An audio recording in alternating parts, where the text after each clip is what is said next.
آیا په زړه کې دې غمونه دي خوشحالي نه لرې خوشحالي غواړې؟ آیا په رزق کې دې برکت نشته تجارت شروع کې بل یو کار شروع کې وظیفه شروع کې په هغه کې برکت نه یې په هغه کې نه موافق کېږي په هغه کې توفیق او برکت غواړې؟ آیا کله چې باغ وکرې کله چې یو فصل یو زراعت وکرې په هغه کې برکت نه یې حاصل نه ورکوي په هغه کې برکت غواړې؟ آیا د اولاد د نعمت نه محروم یې اولاد غواړې یا د اولاد د نعمت نه نه محروم خو د زامنو د نعمت نه محروم د نارینه اولاد د نعمت نه محروم نارینه اولاد او زامن غواړې؟ آیا په زړه کې دې یېره ده امن غواړې؟ آیا په زندګۍ کې دې مشکلات دي د مشکلاتو حل غواړې؟ آیا په بدن کې دې سستي ده قوت غواړې صحت غواړې؟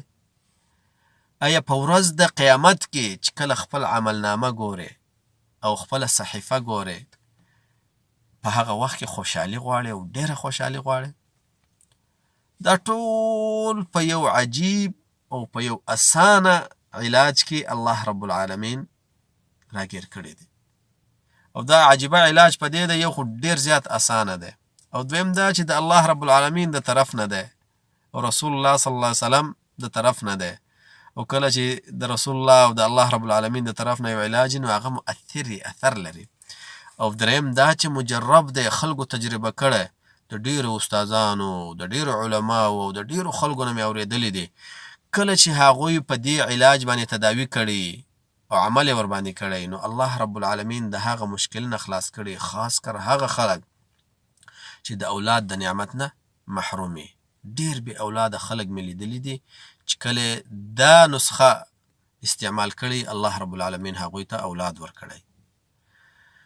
ابن عباس رضی الله تعالی عنه د رسول الله صلی الله علیه وسلم نه نقل کوي هغه وایي چې رسول الله صلی الله علیه وسلم وفرمایل من لزم الاستغفار څوک چې استغفر الله ډېر وایي نو الله رب العالمین به درې نعمته ورکړي په دې حدیث کې درې ذکر دي نور هم ذکر کوم ورسره.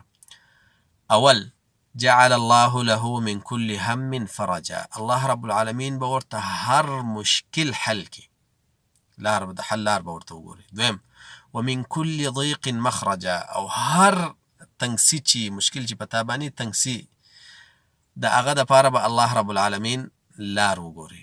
دریم ويرزقه من حيث لا يحتسب او رزق به ورکړي د داسې ځای نه چې د ده به په ذهن او فکر کې هم نه ګرځي. دا یو شو.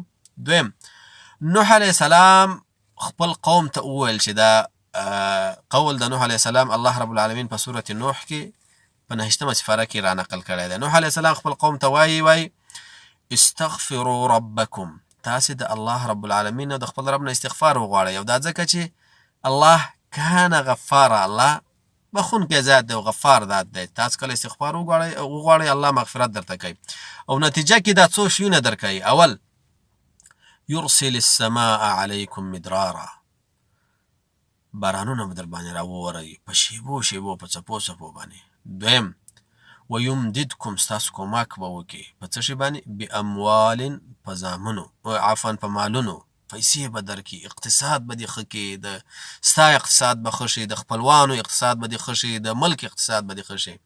دریم وبنین زامن به درکړي د زامنو د نعمت نه به دې الله برخمن کړي.